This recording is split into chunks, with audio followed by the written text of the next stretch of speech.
Hi everyone, welcome back to Cozy Corner Planting. My name is Chelsea and today is Mother's Day, and that means that it is officially planting day, and I have a lot that I want to get done in the garden. I want to get my tomatoes and peppers planted out, and I also want to get a couple of new roses planted that I got from Proven Winners. So if that's something that you're interested in, please stick around, and I would really appreciate it if you would hit that subscribe button.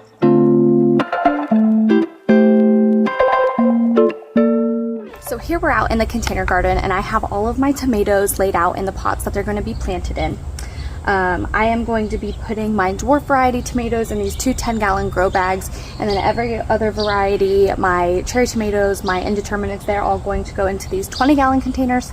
I'm going to plant them with this Garden Tone fertilizer, and then they will get fertilized once a week with some Alaska fish fertilizer as well. So what I'm going to do is I'm going to be burying my tomato stems. Tomatoes are able to produce roots off of their stems. So by burying the plant, you give them a stronger root system, and then they grow really quickly. So it helps them get established too out in the elements.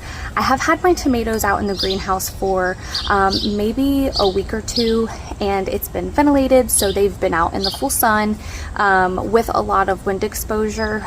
But when you have plants that are this tall, you know, if they're not well established, they can break their stems if they're not staked properly in the wind. So the other thing, I am going to be using a tomato trellis, not tomato cages for these, especially my cherry tomatoes, because they get very, very tall. A tomato cage is not sufficient. I will use a tomato cage for my dwarfs and my determinate tomatoes, my San Marzanos, but I will leave a link below with the trellis that I used last year, and that's what the same method I'm going to be using this year as well. So the varieties that I have here are a Warakai dwarf tomato, that's these two. I have San Marzano, Romas, I have Gold Medal, I have Cherokee, I have Brandywine, I also have a red Centiflora cherry and Sun Gold as well. And I feel like I might be missing one, but I'll leave a link of the video where I share all of the varieties that I am planting this year that I started from seed. So let's get into it. So I think I said before, it's Mother's Day today, and in my area everyone recommends waiting until Mother's Day to do their planting because of the risk of a last minute cold snap and frost. And we actually just 2 nights ago had probably our last light frost. The forecast is now looking like it's warming up in the next week.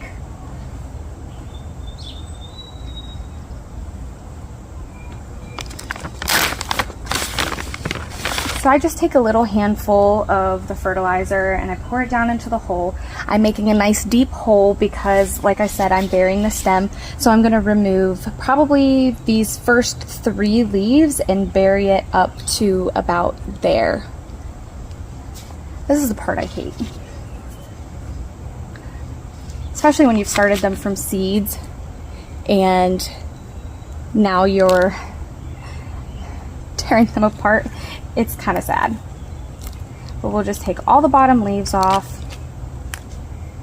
Yeah, let me take that one off too. And I'm going to go ahead and rough up the bottom roots a little bit and just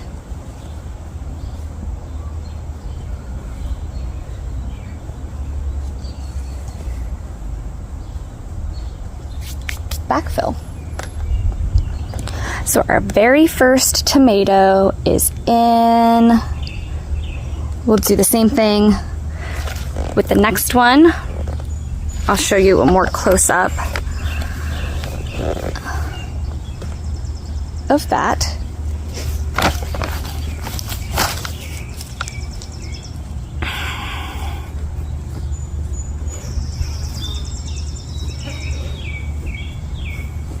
I started my tomatoes way too early last year, and they were every bit of 3 to 4 feet tall when I got them planted out. And this year I feel like they're still very large, and I might start them a little bit later, slightly later next year. Go ahead and we'll take off these bottom 2 here.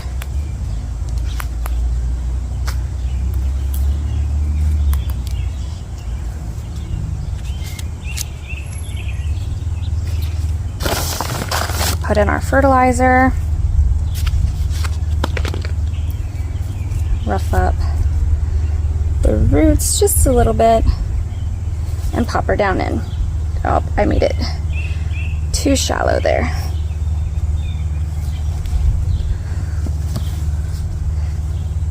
You want to be careful with leaves touching the soil, because that's how plants get diseased. So I'm actually going to take this one off as well, because it is touching the soil. So we want to make sure that we have everything up off.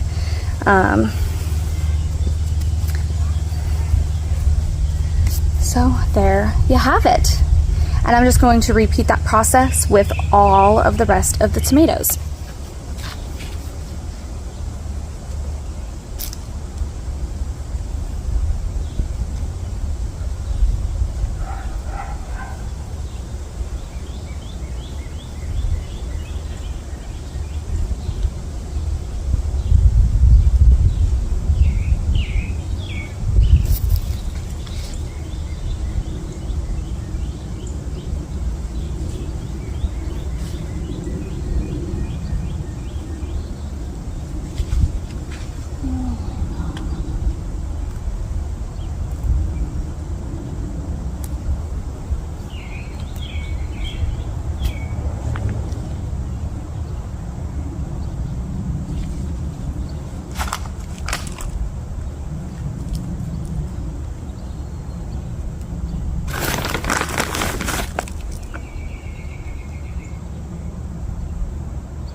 It is a really hot day today, so I'm going to be making sure to water everything in really good.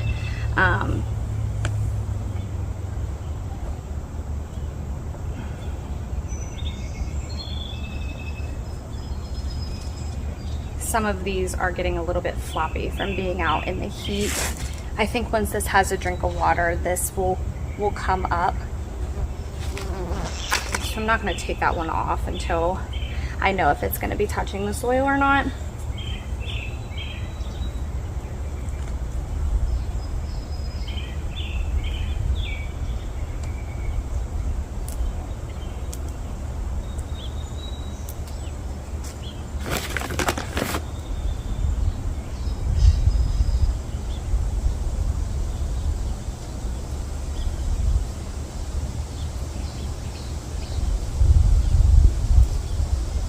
Last year I trimmed everything down, pruned to a single leader stem, meaning that you leave one stem for fruiting. But this year I think I'm going to do less pruning, and I'm going to leave like 2 or 3 leader stems and see how we do with productivity that way.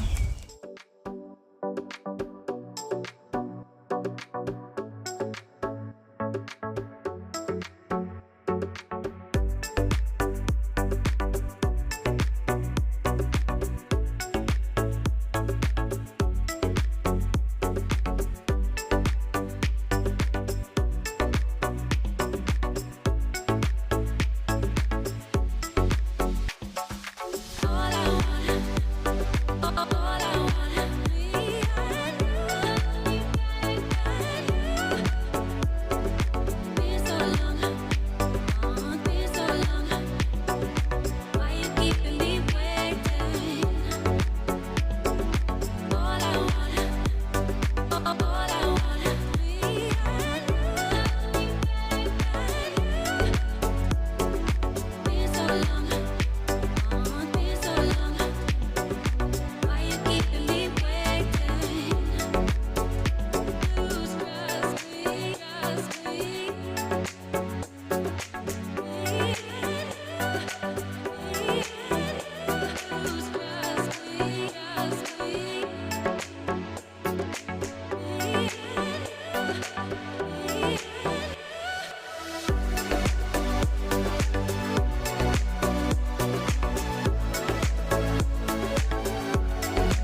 So here we have everything potted up.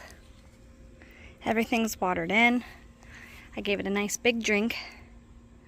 The onions are starting to look floppy. I think they're needing a haircut. Especially these ones over here. So they're probably a little bit floppy just because of how hot it is, but these things are just tanks. I mean, they were so itty bitty scrawny. They struggled after they were planted out, and they have just rebounded so nicely. We only lost like, I think maybe 2. So the rest of the garden is doing well. Here are the pots where I'm going to be planting the peppers, which will be next. I have my herbs here that I still have not planted out because I'm waiting on my new green stalk. I had to reseed carrots because I messed up and I suffocated the previous round, but as you can see, this new flush is doing well. The lettuce is just amazing. I mean, I've shown you guys the lettuce so many times and how bad it was struggling, and now again floppy because it's hot, they need a drink, but doing really good. The sweet peas, I'm not sure if this is how they should be looking at this time in the year, but I've never grown them before. We're just gonna let them be. This is my cucumber trellis. We just got that put up yesterday. Very, very happy with that. So all of our climbing plants, our melons, our squash, cucumbers will all go there. Here is potato row. We had everything sprout except for my Yukons that I started myself, that I suspected were not going to do well. So I bought some more Kennebecs today that I'm going to plant in those containers. I have one Kennebec down on the end here. These are russets. And then all of the brassicas I moved back here. Our Brussels sprouts. I mean, look how big those are. That is amazing. This is my cabbage. This is the cauliflower, and 2 broccolis on the end there. And look at my pathetic little kale because my kids won't stop eating it. Up next is pepper planting, and I'm gonna fill up a couple more containers and then we will get those planted. So now it's time to get our peppers planted.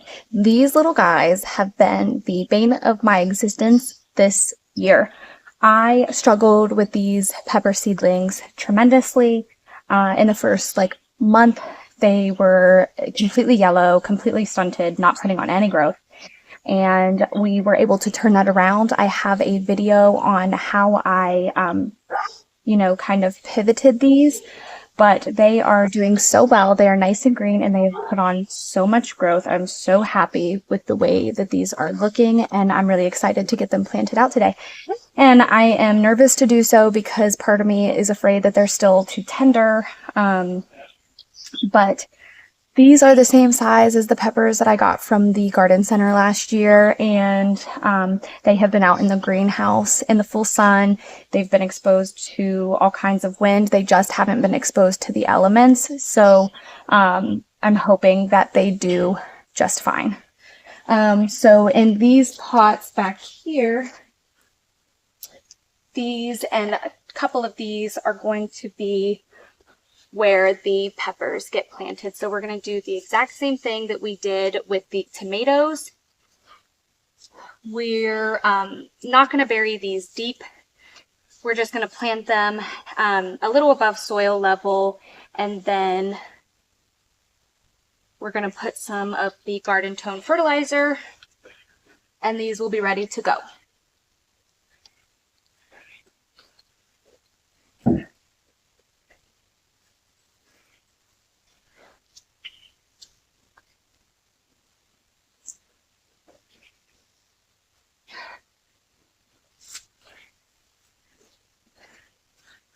So a couple more of these pots here are going to be for other non-climbing plants, like my zucchini, and I can't remember what else off the top of my head, but I do have plans for there. I don't think I need to get any more pots. This is exactly what was on my plan. And I'm so happy with the way that everything is fitting. I could not have planned it better. But let's get planting.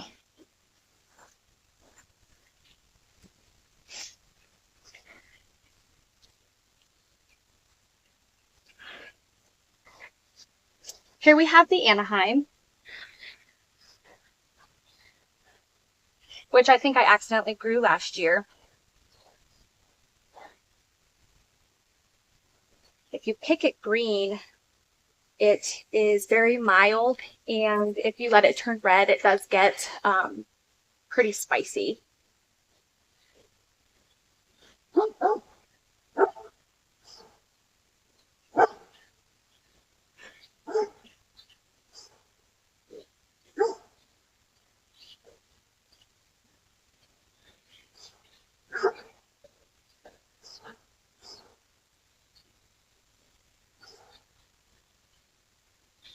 Here's the torchero, which is a sweet pepper. I did not grow this one last year.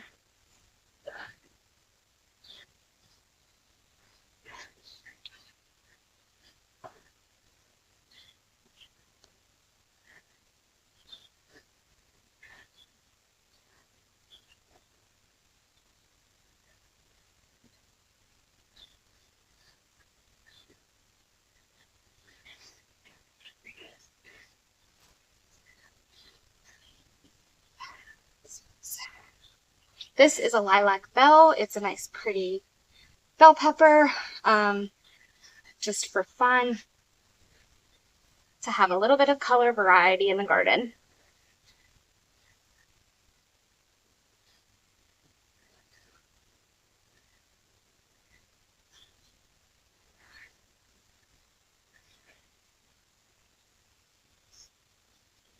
I'm so happy with the way that these are looking. I was pretty devastated when I realized how behind my pepper seedlings were, and it wasn't until my tomatoes started outgrowing these, and I planted my tomatoes way after, and I know that tomatoes grow so fast, but I also was seeing other channels within my area whose pepper plants were quadruple the size of mine, and I started getting really nervous that I was going to have to forego all of my pepper seedlings this year and buy from the store, which would have been fine, but I was really excited to try some of these varieties, and a lot of times you cannot get the same varieties at the store. That was a Cubanelle that I just planted. This is a Sugar Rush Peach, which I'm so excited for. I started 5 of these, and I ended up with 2 remaining. This one seemed to be hit the hardest with some fungal issues from overwatering, but I have 2 left, and I only need 1, so that is perfect. This is a California Wonderbell.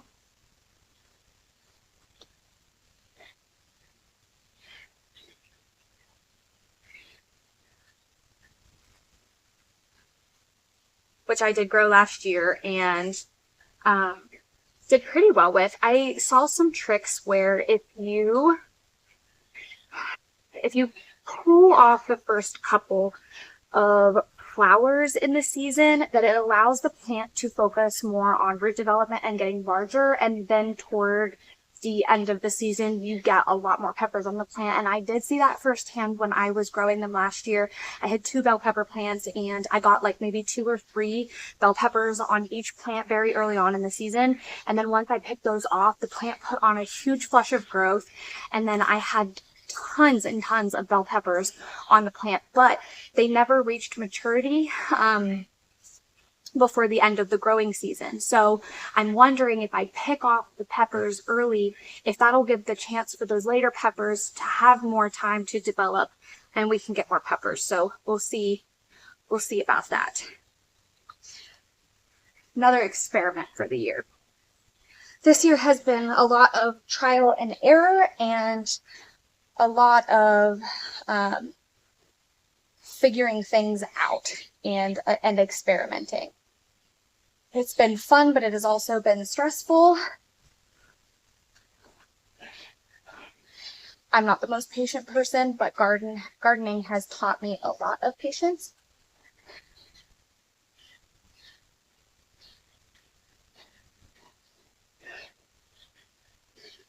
This is a shishito. I did buy shishitos last year. And we did enjoy them, fresh and frying. This is a cayenne, and I am debating whether or not to start 2 cayenne pepper plants because I want to try to make some kind of hot sauce this year with the cayenne. If you have any experience with them, let me know if you think that I should plant more than 1 to get enough peppers to do anything with, because I know they're thin and it's going to take a lot of them to get anything out of them, but I don't want to put more than 1 pepper in each 7-gallon container. Based on like recommendations, you really shouldn't put more than 1 in this size pot. So if I need to add an extra container or 2 for some additional ones, I can do that. Let me know what your opinion is. So these are poblanos, which are my personal favorite pepper. I love them roasted.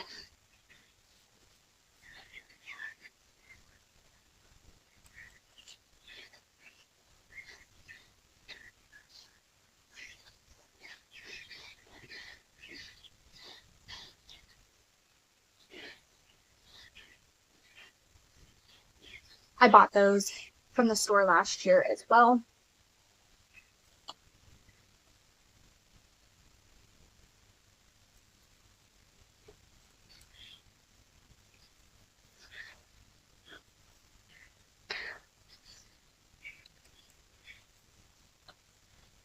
And the last 2 here are the jalapeno and Hungarian yellow wax.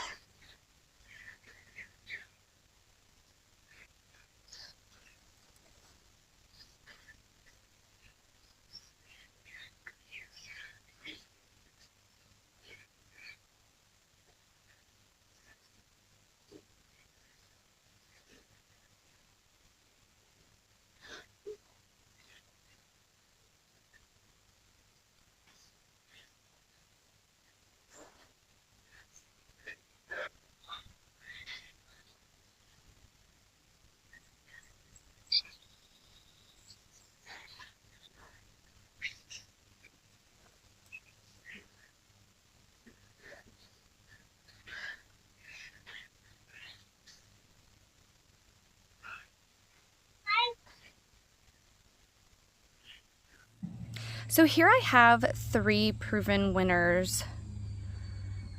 At Last Roses. This is a shrub rose. It's a beautiful peachy color. Now these were all shipped to me in 1 box, and while they are all very healthy looking, beautiful, there's a lot of really weak, like floppy, leggy growth on these. These are not like a climbing rose, but these stems are so super tall. They just like flop over. So what I'm going to do is I'm going to trim these down to just those bigger, stronger canes. There's a ton of blooms on these. So I debated just sacrificing the blooms this year. But I think what I'm going to do is I'm just going to go ahead and kind of stake these up, trim all of the floppiness off, and kind of just let them be this year. So this is a really good example of what I am talking about with the floppy, like weak stems. Like this is pointing in the complete wrong direction. It's like crossing a branch, and it's very just like weak and leggy. So what I'm gonna do actually is I'm going to take it down. I'm gonna take it down to here completely, and I'm just going to snip that and remove that whole branch. And I'm gonna go through and I'm gonna do the same for anything that is just really...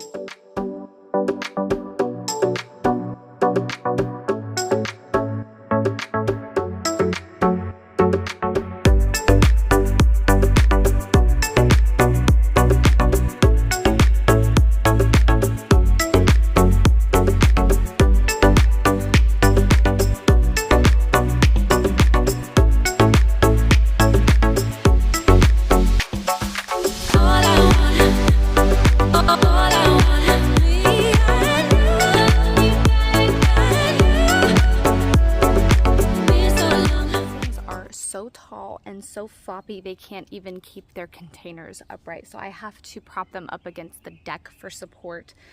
So this is after we've opened up that bottom, we've kept it at a nice V shape, and I think that'll take a lot of weight off of the plant to hopefully let it stay upright. You can see where they back, so I don't know if that was all, if that was the growth that this put on this year,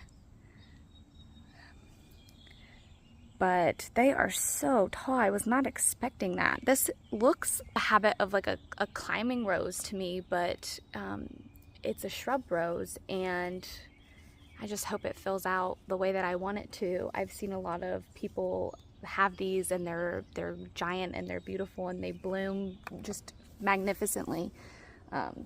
But where these are going to go here on our deck, I'm going to remove this spirea, this daylily, and this spirea. These are not really what I wanted in this area. So we're gonna put 3, 1, 2, 3 right there and let these fill in. So that is all for today's video. We've got everything planted and we're gonna go enjoy the rest of this beautiful day, and I'll give you guys updates in the coming days and weeks how the garden is growing, and we'll have a garden tour coming up soon. We'll see you later. Bye.